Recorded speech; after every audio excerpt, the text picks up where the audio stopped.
Do you like books? I mean, really, really like books? Then you're in the right place. Each week, your host, Sam Hankin, interviews the best of today's top-selling authors and the up-and-coming superstars of modern literature. This is The Avid Reader.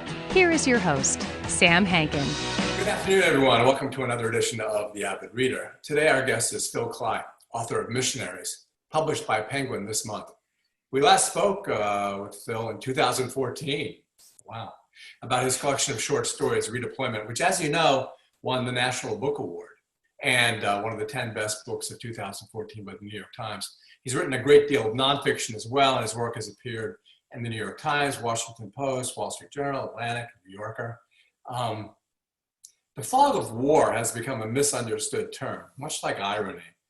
The fog of war strictly means the uncertainty and situational awareness experienced by participants in military operations. But most of us see it more as an example of, like in that Robert McNamara video, of a complete understanding of who's right, who's wrong, and what's the purpose of one's own actions, much as in what became of Colonel Kurtz in Apocalypse Now. So I'll use the improper definition as a starting off point here, as I will with irony. In Redeployment, this fog is not so dense because we're generally dealing with individuals that are speaking of their own personal experiences. In Missionaries, in a novel that is picaresque in a way, we're tracking a band of characters from continent to continent, war to war. The fog is very thick.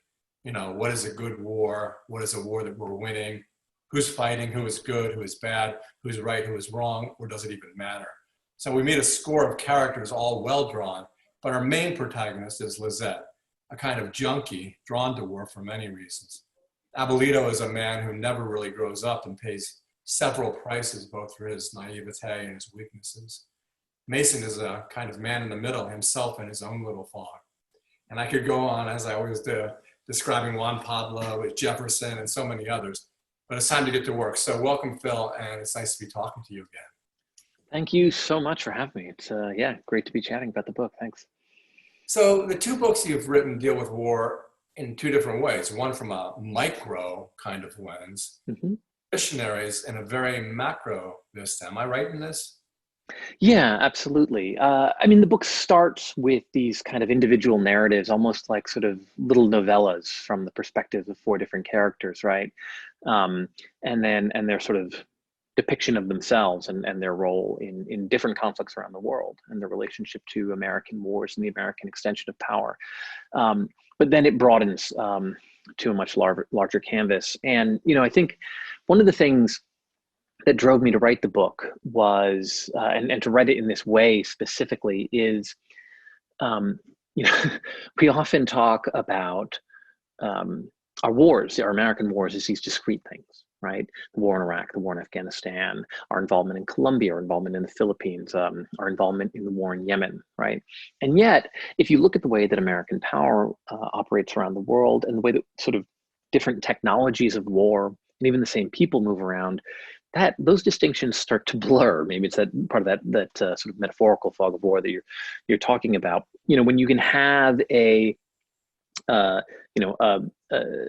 Colombian mercenary in an Emirati airbase who is watching a Houthi tribesman in Yemen over a Chinese-made drone before killing him with an American missile, right? You're talking about a globalized network of violence and system of war that expands beyond one country and one specific conflict. But how do you describe that, and how do you do that without violating something that's very important, I think, to any writing about war, which is what David Jones, the great World War I poet, talked about, making the writing incarnational, right? Sort of taking the reader down into the sort of direct human experience of war. How do you do that while also talking about these much broader and almost sort of abstract systems of violence that get employed? And the way that I tried to do that was to put these characters into a novel. You have characters who start in Iraq, characters who start in Afghanistan, characters in Colombia, and you can sort of see the ways in which there are these kind of interconnections and cross-pollinations between the different wars. So one way of getting at it, and you know, I own a bookstore, so everyone says you can't judge a book by its cover, but everyone who comes in does judge a book by its cover. And there's right there. And the cover is these fighter jets. I don't know, are they like supposed to be like F-24s, or are they supposed to be like a specific plane, or you just took a plane? I mean, I didn't do the cover. I think they did a fantastic job with the cover, but I'm not, I didn't design it myself. But yeah, they look like fighter planes. Well, so, and then the top, as you can see there, is a bird. And of course, if you look at it just like that, you look like, okay, this is war leading to the dove of peace or something like that. But I don't read the book that way.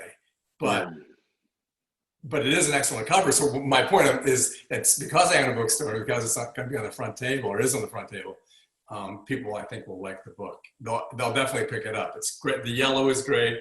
Plain. Yeah. But that leads me to the epigraph, though, because I'm interested in epigraphs, because I assume authors spend a lot of time trying to find the words, and this is where irony comes in. The epigraph is "Report us fairly how we slaughter for the common good," which is Seamus Heaney from his poem Kinship. And if you look at that straightforwardly, and this is what the issue I always have with you is like, are you telling me that it's okay, like at the end, I mean, just look at the end when Juan Pablo is at his last mission site, and he says, oh, look at all those children dying. It's unfortunate. And so is like that, is that what you're saying? That, do you want us to forgive? Do you want the reader to forgive? Is that what the epigraph is saying? No. Report us fairly how we slaughter for the common good. I mean, there's quite a bit of irony in that line. And even the level of the sound, the word slaughter, and this is Seamus Heaney addressing Tacitus, right? From the perspective of the Romans, and that's from his great poem Kinship.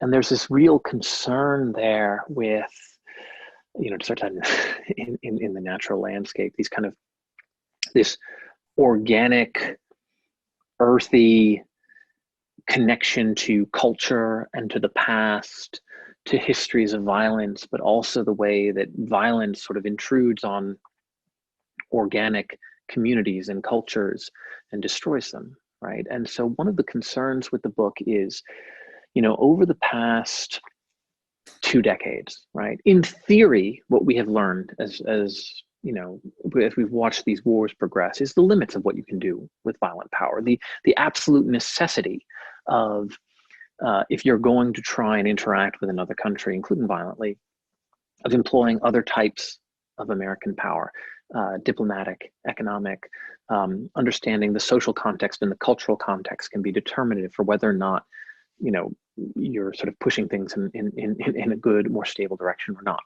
That's what we've learned, that we've seen time and time again, the limits of what you can do simply with violence. What we've built, though, over the past 2 decades, is a highly sophisticated system for killing people around the world, right?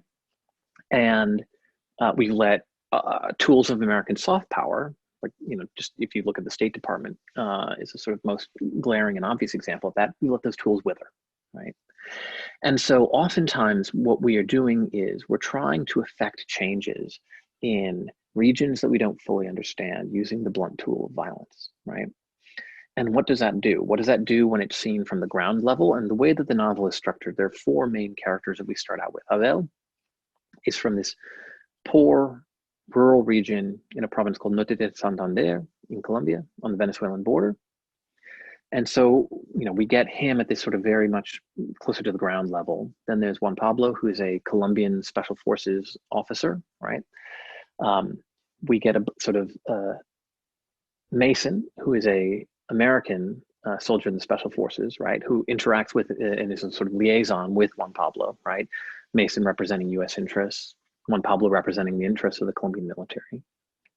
And above that, we have Lizette, a reporter who starts out in Afghanistan, is sort of trying to look at things from a bird's eye view and make sense of these new American wars. And so the novel is structured to sort of bring all these people together so that we can see what happens at each level as institutions designed to do violence are doing their thing. And that in those institutions become highly sophisticated. So if you look at something like targeted killing, just targeted killing alone, right, which tends to make headlines and is the sort of thing that presidents brag about, right? During the RNC, Donald Trump bragged about having killed Qasem Soleimani. In Obama's last State of the Union address, he bragged about having killed Osama bin Laden, taken out the guy who planned the Benghazi raid. We as Americans like those narratives, right?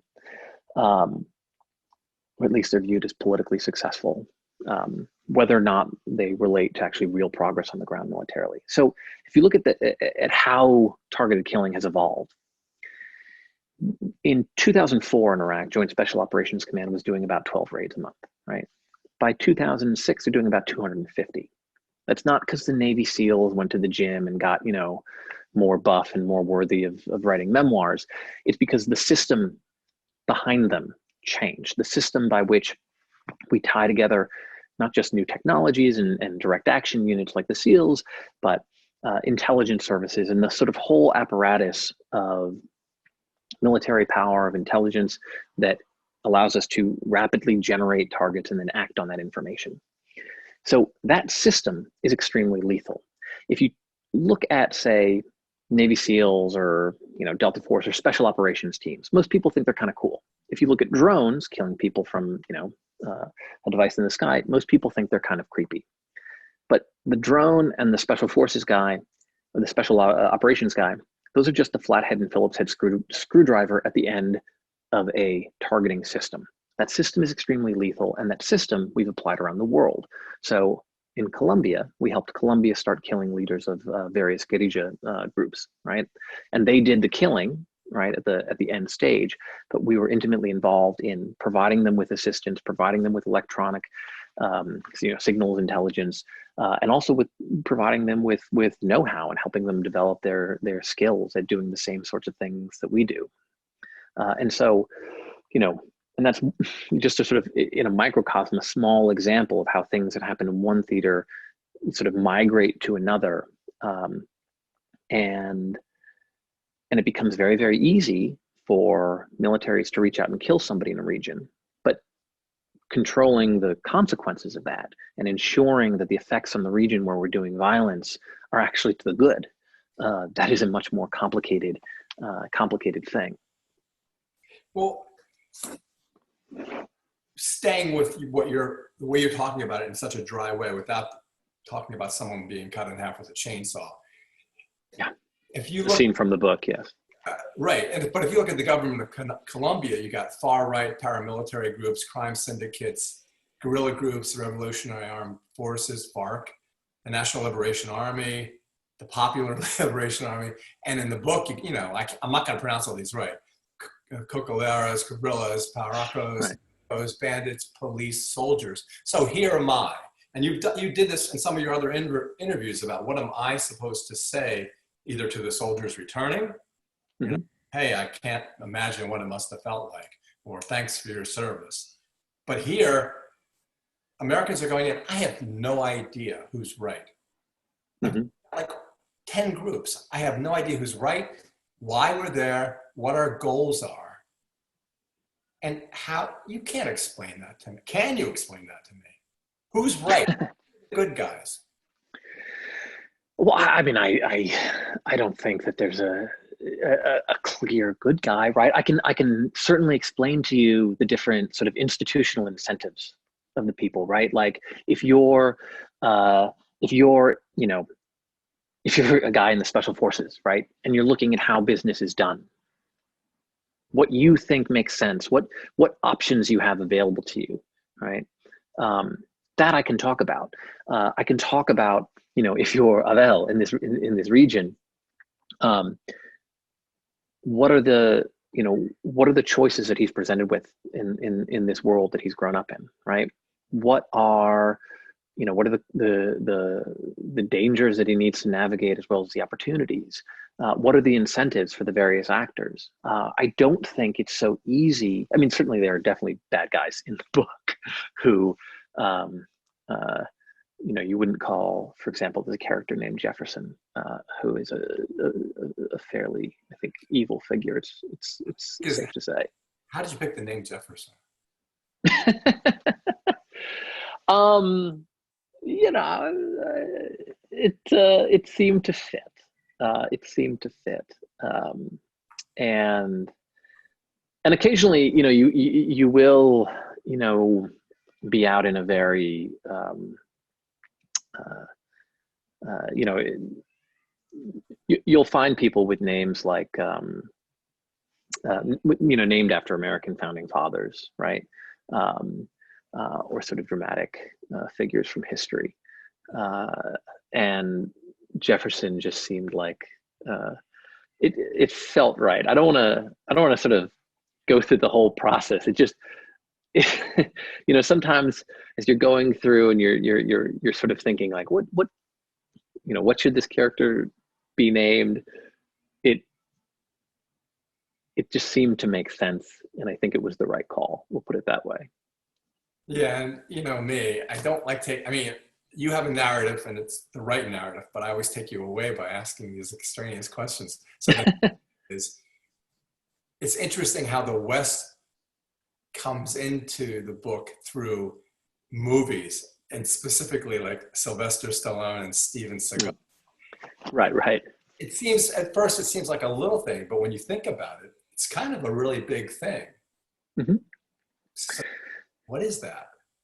Well, yeah, I think that, again, I was talking about the importance of kind of cultural factors in determining things. So, I was a Marine in Iraq in 2007, and we did this huge surge, right? Increased numbers of troops in Iraq, and there was a huge decline in violence during the time that I was there.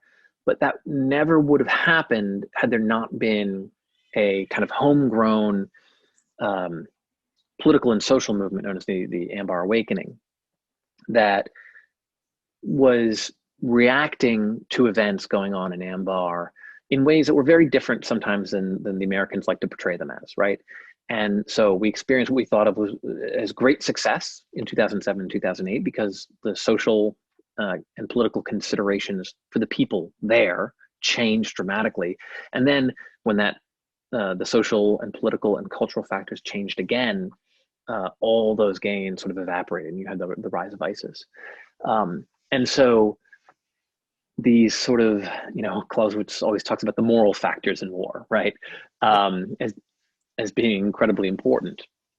And especially in wars like the ones that we are continually engaged in, these kind of messy, asymmetric wars where you have actors who sort of blur the line between criminality and political actor, and sort of, in some ways, some of these groups, we talked about Jefferson. When we first meet him, he's the head of a sort of right-wing paramilitary group, right? But he's also sort of more of a government figure in the region that he operates than the government is, right? And his men provide a kind of rough justice. They levy taxes. They do all sorts of functions as a kind of parasitic and brutal government, essentially, and they also provide some social services to try and get people on board with them, or they siphon funds from the government that are going to social services and take credit for them, and so those kind of cultural and social factors are critical, and the permeability of kind of everything in this world, whether it's the kind of globalization of war or of just kind of American pop culture. And yeah, there's a sort of bit that recurs with movies, and Jefferson is in terms of Sylvester Stallone versus Steve Seagal. Jefferson is a Steve Seagal kind of guy. Yeah, and I remember the exact scene from the movie that you described, and also the scene in the bar where he takes everybody out. And that's Jefferson, with this really broad brush, and notwithstanding the fact that he's, in my opinion, despicable, there's this little part of you that kind of admires him in this strange way, especially in certain situations, which I won't spoil. But yeah, he has a certain bravery He has a certain generosity. He's really a really bad guy, and he's smart. He's no fool, though he's depraved in many ways. Yeah. yeah, and again, how do you pronounce? Is Abel, but then it's Abelito. Avelito, yeah.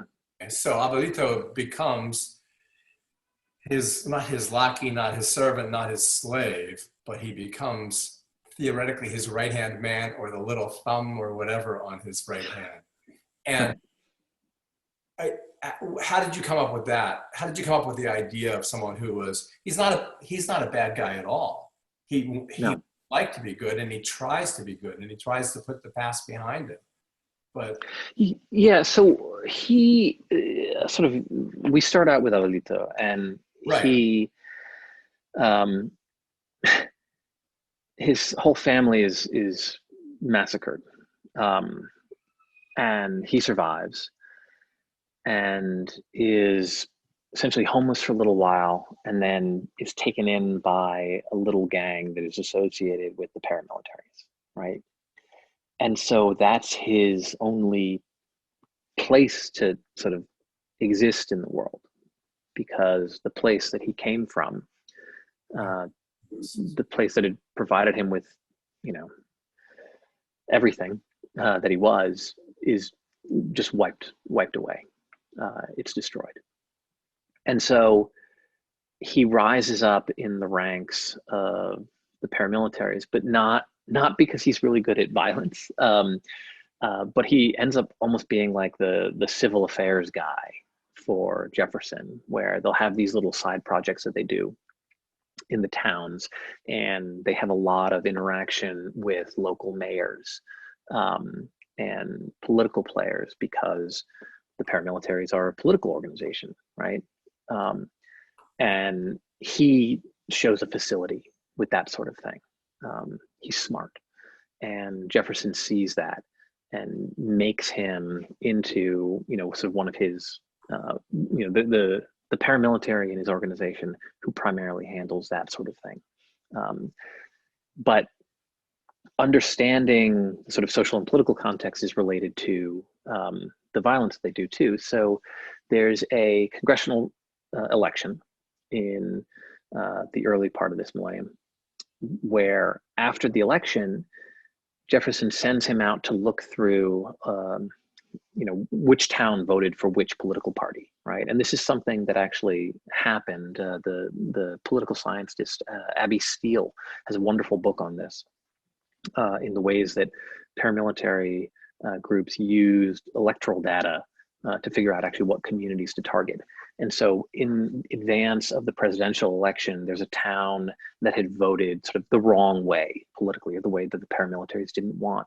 And so the goal is to essentially do a kind of campaign of terror until that town is utterly disappeared. Yeah. And that goes back to, I guess, when you write about war, and to me, from 1968, and the book covers from the 80s to 2016. But for me, being a hippie in 1969 and protesting against the Vietnam War, and then not understanding the Iraqi war because they didn't knock down the World Trade Centers, they had no weapons of mass destruction, they had no yellow cake, but we had Dick Cheney. And we could get oil and we could make a lot of money off of it. But I never hear from you in the interviews, and I know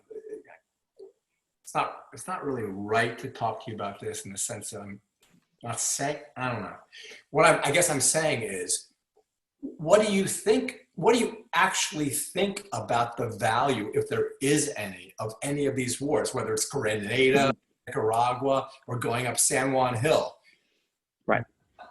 Possible purpose, it's like, or what is it good for? You go back to the Temptations, So what is it for? What is war good for? Well, so I would say this: I'm not a pacifist, right? I do think that there is a role for the military, and certainly, if you're if you're Juan Pablo, who's a complicated character, right? My Colombian special forces guy. If you're him, pacifism is not an option because there's a war going on in his country, right? And it's, so the question then is how do you respond to it? What do you do when there are sort of various actors? It's easy enough to say that we pull out of a place, right? But I was in Iraq in December, and I met with refugees from Syria, who almost universally were all refugees because of Trump's sort of semi-abortive pullout of Syria, right? So he sort of said he was pulling out all the troops from Syria, but then he left some in. But in the areas where he did pull out American troops, which was a very small number of troops, Turkish-backed militias moved in, brutalized the population there. I remember talking with with one Syrian refugee who's a Kurd. He had pins in his legs where he'd been injured in a rocket strike. He's living in a tent.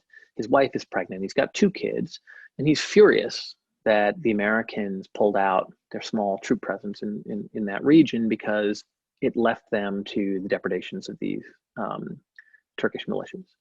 Now, that's not an argument sort of from Washington that we need to stay in Syria, but whether or not we should have troops in Syria needs to be part of a sort of comprehensive strategy for the region, which we don't have. We don't have anything even close to it. But it's fairly obvious. Like, what is the point of having troops abroad? You check the actions of other military actors, right? Some of whom are quite vicious. Now, the problem comes where you can have a situation like that makes sense. You can have a situation like sort of President Obama was faced with during the rise of ISIS. So he had pulled troops out of Iraq. He had been elected in part as a anti-war candidate, or at least a candidate who was opposed to the Iraq war. He later did a sort of disastrous surge to Afghanistan. And then you have Iraq sort of completely unraveling under his watch. And if you've got ISIS fighters moving out to Mount Sinjar, where they're committing genocide and enslaving Yazidi women and girls by the thousands and committing mass rape, I certainly understand dropping airstrikes on those units, right? And aiding the Peshmerga and pushing back ISIS, right? That doesn't seem to be a particularly hard moral call for me. The problem is, what ended up happening in the Obama administration was there are all these sort of little discrete things that made sense in isolation like that, right? And what we ultimately got was a scattershot military policy where we were steadily ramping up military involvement in Iraq, but not in a way that seemed to make any kind of coherent sense in sort of a broader policy.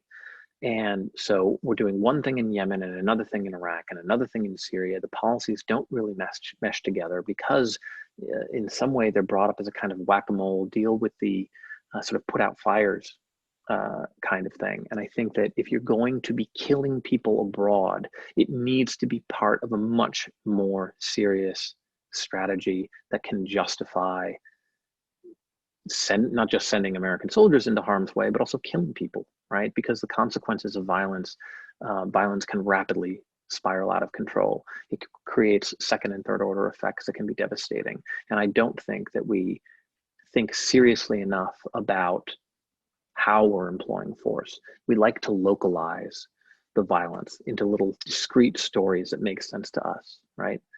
Killing of Qasem Soleimani is a perfect point. It was sold to us as checking Iran, but it was done in Iraq at a time when Iran was under a lot of pressure because there were anti-Iranian protests in Iraq because Iranian-backed militias had fired on and killed hundreds of protesters, right? Who were protesting corruption and various things in the government. And then in this moment, we kill Soleimani, we kill the head of a Iranian-backed militia. Right now, you have intensified Iranian militia activity in Iraq, groups that feel empowered by what happened, And you have the State Department threatening to withdraw from the American embassy because the situation has gone so totally out of control. And this particular strike is sold as a success to us, right? That it being sold as a success is, I think, because it feels good to people to kill a guy like Qasem Soleimani, who, look, totally evil guy, right? But it's not thought of in terms of a broader policy that would justify the exercise of military power in a country that we as Americans aren't paying that much attention to, see increasingly less sort of strategic interest in, and frankly don't understand. Well, two things then. And what I want to do is try and bring it back to the specific human level. Like when we kill him or kill any terrorist and we pretend that there's no collateral damage because the bomb directly on the top of his head kills him and not his kids, not his uncle, not his grandfather. And I remember the one story about this kid, well, I don't know, 12 members of his family were killed. He was injured. He was flown to Great Britain. Where if I was that kid, when I grew up, what would I want to do? There is nothing I would want to do more than kill as many Americans as I could. That would be my job in my life. That would be my goal in my life. And that's what I'm trying to get to, is what you're talking like what might, an article that might be contained in Foreign Affairs Quarterly or something. And I'm talking about, okay, let's go to the scene. The scene is not gratuitous. You're talking about a guy on a car while his daughter's watching, who's very important in the book, and he's cut in half with a chainsaw. So your point, and lots of places where someone's, and in the last book too, where someone's reaching into somebody's gut and feels their aorta. This is what war is. Right. Well, and that's why I think that putting it in a novel is important, because if you leave out that physical, visceral immediacy of the thing, if it's just the kind of foreign policy analysis, right, you're missing not just the emotional context, but the sort of emotional weight of it, and the physical immediacy of it is a large point of a part of what we have to understand in order to understand what it means when these things happen, and what kinds of consequences they can have. But take, for example, Juan Carlos and his last gig, where you're talking about, and you name them all, the different weaponry, which is fascinating to me because it's like, it's science fiction. And he's basically a mercenary. He doesn't care in the slightest. Like when he says regrettable, but there's no emotion. He loves his daughter. He doesn't seem like a bad person. But when he goes there, it's just a job, and he's getting paid a lot of money to do what he's doing. Yeah. What are you trying to tell us? That's not war. It's just one man deciding, this is the way I'm going to act for the rest of my life. But it's going to involve killing a lot of people at the same time. Right. So one of the characters ends up as a mercenary in Yemen. And that end of the book does, to sort of talk about, when you talk about the different technology, the real, interconnectedness of war. You have a brutal war in Yemen fought with weapons that could never have been built there, right? And there's a passage, I'll just sort of read a couple sentences, where he's looking over a screen through a drone at troops going through. The armored vehicles could have come from almost anywhere in the civilized world. He'd seen American Max Pro and Oshkosh MATVs here, but also Finnish Patriots, South African RGs, even French Leclerc tanks, though he couldn't make any of those out on the screens before him. If the resolution was good enough to make out individual weapons, he knew he'd see representatives of even more countries. Singaporean 120mm mortars, Serbian Zastava machine guns, Belgian FN Minimes, Chinese M80s, and an assortment of small arms and heavy ordnance from Germany, Sweden, Denmark, Norway, the Netherlands, Brazil, and more. The buildings they were destroying were made of local stone, or soil mixed with straw, or burned mud. But it was a wedding. Oh yeah, well, so that earlier they strike a wedding. Yeah. And he's watching them go to another building, but and so there you have this sort of highly technologized, abstract, war making where, you know, the people immediately directing the violence are utterly removed from that, the visceral immediacy of what they're doing. If I go back to, well, first, Full Metal. And also just the kind of globalized, you know, economic system that is a part of this. But then you drill down to other aspects of war, like in Full Metal Jacket, where the Joker says, how can you kill women and children? And he goes, you just lead them a little, you know, just lead them a little less. Ain't war hell? And that's what I'm talking about. Or when in Apocalypse Now, Colonel Kurtz, because he's become what he has become, he admires the precision, the diamond-like precision of the soldiers who cut off the arms of the little kids that were just inoculated against polio. That's what I'm talking about. That's what I'm trying to get from you. You're talking about in terms of strategy as almost as if it's a chess game. And it's not that you ignore it because it's in your book all over, but how can you reconcile, and you say you're not a pacifist, how can you reconcile that type of, we are not, this is not about us policing the world and making it a better place. Mm-hmm. It would be nice to believe that, but it's not about that. So, and I don't mean to keep pushing and pushing and pushing, but really basically, I just want to know what it's all about. If we were trying to become an empire, makes perfect sense. If we were trying to rule the world, all this makes perfect sense. Might be good or bad, but that would explain what we do. But I think we're in an intermediate state, right? Where we're sort of a not quite empire, right? Where we are all over the place, but we can't really admit it to ourselves.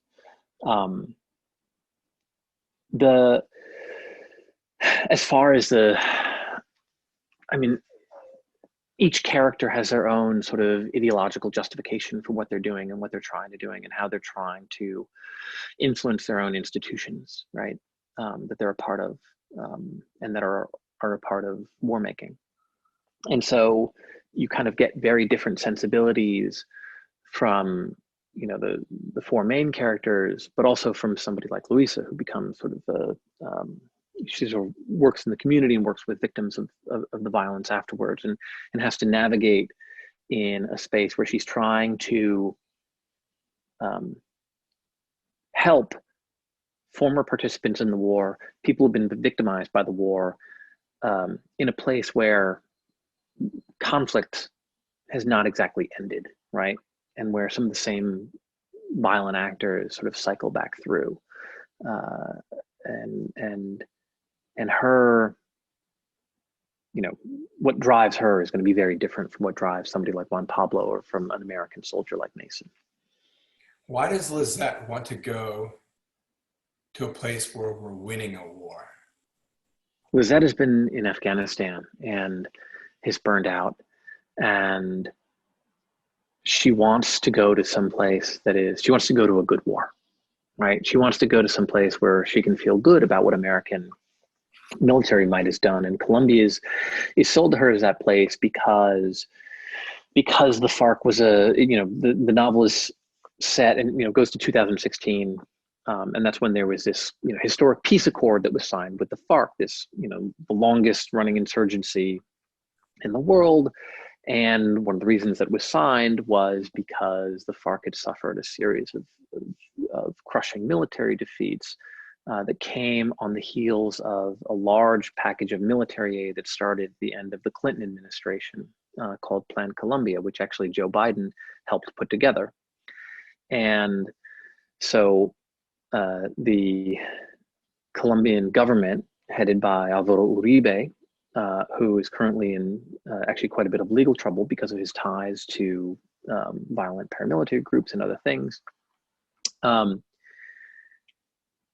started this push against the FARC, right? And we aided them with various things, most notably with attack helicopters, right? And air assault assets, which in a kind of country with jungles and mountains is extremely important. And initially it was only for the drug war, which was a total failure. But during the Bush years, that got shifted to allow them to just use it for the general war against the FARC and the ELN. And so there was a period with a lot of violence, and then the level of sort of violent death in Colombia went dramatically down, right, from where it had been. And so if you were looking at the war, you would think like, look, like there's a lot less violent death in Colombia right now, and they're about to sign a peace treaty, right? So this is the place that she wants to go to look at on the eve of this peace treaty and think about how that was created, and what it has to say about other wars, because Colombia is a model that we tried to export elsewhere, right? So in 2 of our ambassadors to Colombia, their next posting was to be the ambassador to Afghanistan from the United States, right?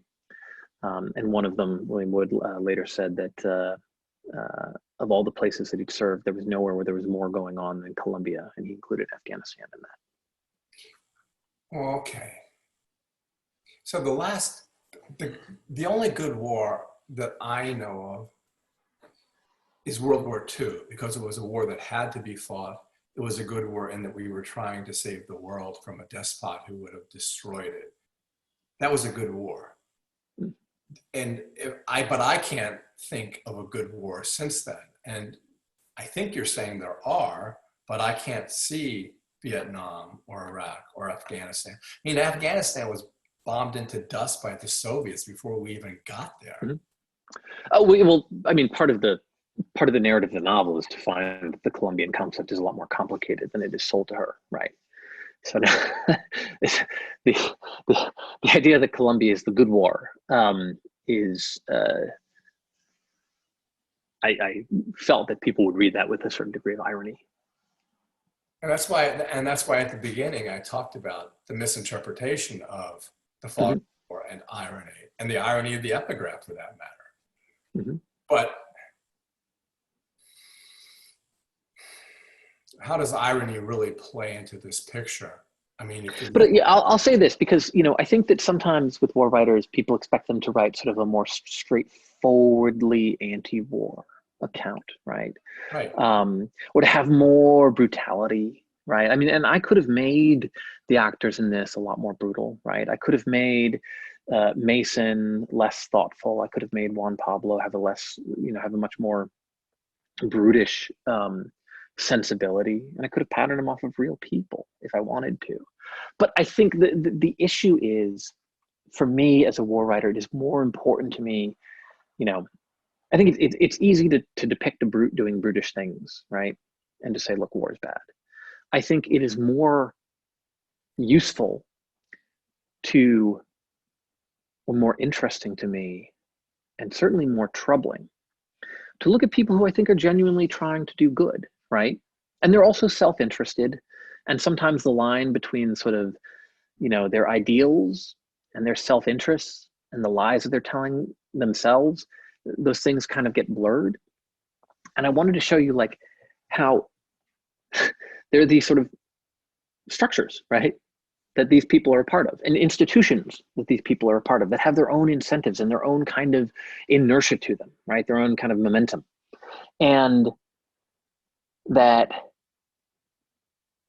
you can have real tragedy emerge out of people who are not brutes, right? Who are thoughtful, who are intelligent, who are, trying to create a more stable order, right? But interacting within structures that are no longer conducive to that, right? Or that are sort of shaping the world violently in ways that are troubling. It would be much, I think in some ways that's more interesting to me, because it's, there's identifying bad actors, but then there's identifying the sort of structures that are shaping global war right now, right? And I wanted to keep my eye on those things. And I also just found it more interesting to have characters who were sort of, had kind of richer and subtler minds than simple brutishness. Because, I mean, a lot of these people are not, and a lot of, most people try to do good. They try to see in their work, that they're doing something meaningful. they're often quite knowledgeable about their own professions and able to speak very eloquently, as I think Juan Pablo can, about why they're doing, why they're doing what they're doing, what they're doing, what they're doing. They're able to critique their own institutions, right? Everybody has those. And yet I wanted to see how they fit into this new way of war, which I think is distinctly different. I think we're in a new phase of military conflict, and I think that the America's role and the sort of global role in that conflict is different. And I think just showing brutishness would be utterly insufficient for being able to look at that. I thought it should be harder for people to grapple with. Well, especially since, and given the passage that you wrote, and this is going to become even more and more complex and efficient. It is, as we speak. Mm-hmm. So there's not going to be any more American boots on the ground, or be very, very, very difficult to establish that politically, to send 1,000 or 10,000 American kids, 18 years old, into war, unless we were at risk, which we haven't been. And so if you go back to Robert McNamara, or if you go back to the idea of fog of war, is there somewhere along this line a lack of situational awareness? Like in redeployment, at the very beginning, you're talking about, this guy's talking about killing dogs, and then he goes back and sees his dog. So there must have been a lack of situational awareness for him at one time, because when he comes back, he realizes, and it's really affected him. So there is the fog of war on a small basis. But if he's in Yemen and he's doing this, you're saying, and you wrote it in the sense that he's totally aware, he's totally situationally aware of what he's doing, but you don't come down on him either way. Well, that's not my job as a writer. Yeah. Yeah. No, I know. My job's to create, to create a character in his fullness, and to show you what this looks like and what it feels like, and I think, and then the that's all I can do, I know you're letting me work. I know, and I love even talk about not wrapping things up in a gift wrap and tying things up in a bow at the end. And I don't want to make him too easy for you to dismiss. That's the other thing, because I think sometimes we fool ourselves that the counter argument is weaker than it is, that they're not real concerns out there, right? That they're not real motives driving this. And I think that, you have to put that into your work. You can't, it's not just that it's bad as a fiction writer to interpret the world too much for the reader, right? It's that you can't develop a valid critique or understanding of anything unless you really dwell with its opposite. I mean, just as a writer in general, the person I always think of, the writer that is kind of a lodestar for me is Dostoevsky, right? And what does Dostoevsky do with his ideological opponents, right? Dostoevsky is a deeply religious writer. He was religious before he went to prison, and used to, I think, critic Belinsky used to say that when he spoke the words Jesus Christ, his face would take on an expression as if he was about to cry. But while he was in prison, he slept with he kept the New Testament under his pillow, and read it over and over. And what does Dostoevsky do? In The Brothers Karamazov, he creates one of the most powerful attacks against God ever put to page, right? Ivan Karamazov's Rebellion and Grand Inquisitor chapter are so powerful, they're inspiring to atheists, to Lev Shestov, to Camus. Why does he do that? Because he doesn't understand what he actually believes until he forces it to grapple with the most rigorous critiques out there, right, in their fullness. And that is the I think that's the job. It is. Well, look at Crime and Punishment. I mean, yeah. Almost ad nauseum, he's going back and forth between what he did, and even in the beginning, he's not quite sure why he did what he did, and he's not sure whether he feels remorse or not. And right. Yeah, and And there's also the seduction of these ideas that I mean, there's a reason the book is called Missionaries, right? Right. I understand that. But okay, this is what happened when I read Redeployment, and I know other people did the same thing. I was reading it as if it was nonfiction for the first. That's really good that you can do that, but it's kind of like, oh, geez. And that's why when this book is in one of my book clubs at the bookstore, I call them Fight Club. Because it's just, they're going to say, how could he do this? And especially the chainsaw scene, they're going to go, why would he do this? Why would he describe this way? And, and so I back off of what I said when you were laughing so hard about me suggesting who Juan Carlos really is. And then it came to mind that, yes, it's not your job. You were right. It's not your job to tell me who he is.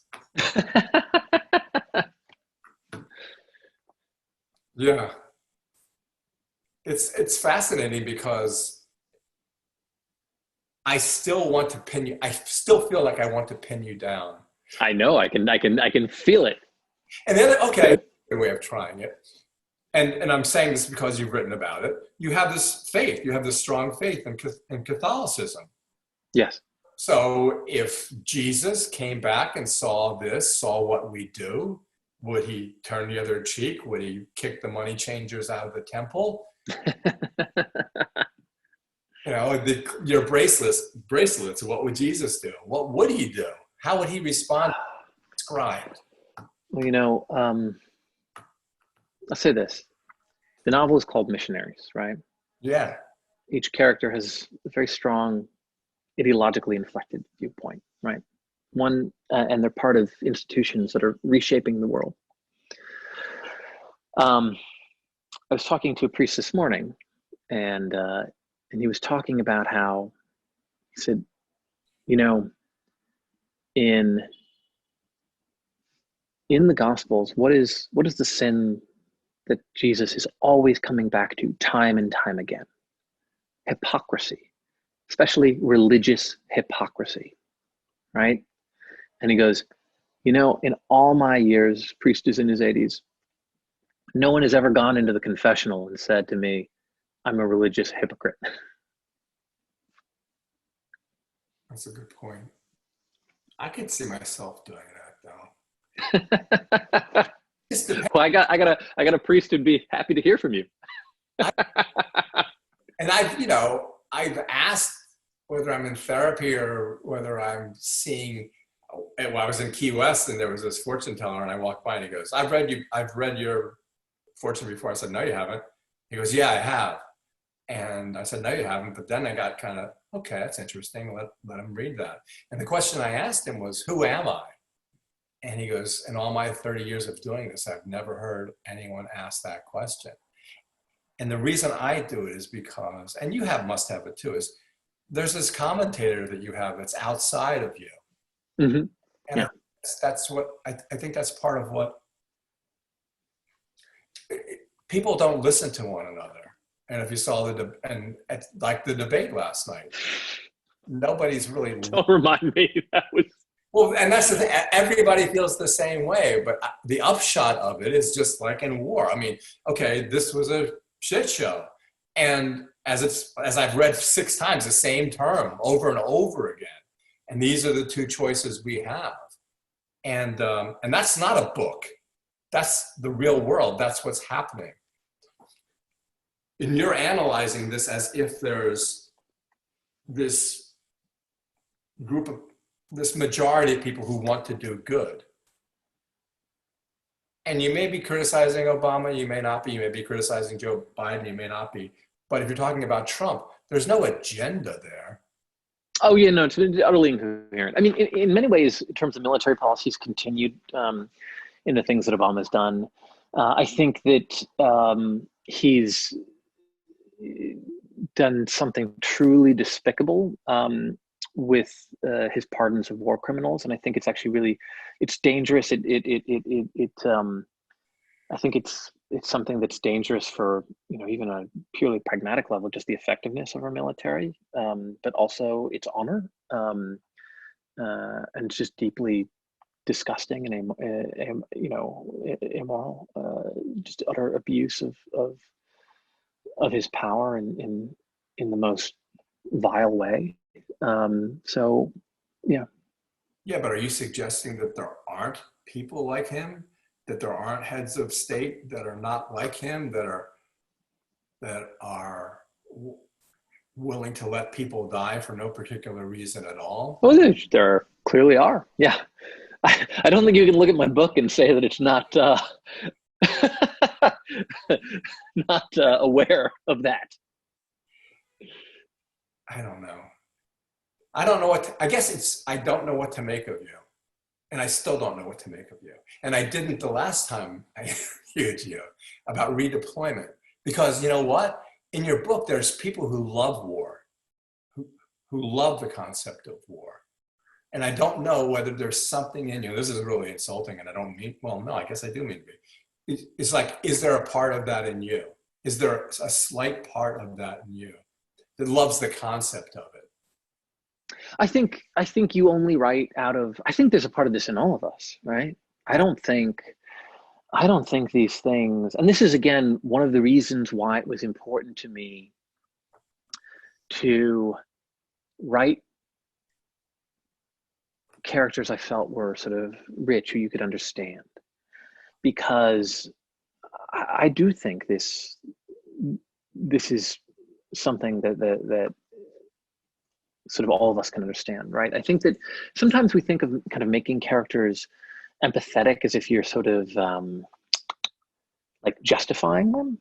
No, you try to empathetically engage with characters so you can actually fully understand and articulate them in their richness, but that might not necessarily lead you to approve of them, right?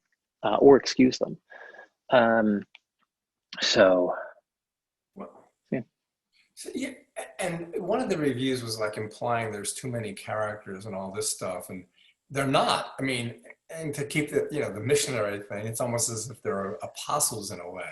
What Alma especially, Louisa, Sarah, Valencia. There's no way we can get to Uncle Carrie. Oh, it's like there's no way you can get to them. But what I was saying at the outset is they're so well drawn that each of them serve a particular part. And I think that's what kind of, in one way, drags the reader, and in one way, the reader is able to say, okay, this is almost like a jigsaw puzzle, and I've seen the cover of it. Here's the pieces inside. I mean, look at the cover and put the pieces together. And I think that's a good way of us reconciling our differences. Yeah. Okay. Oh, I like that.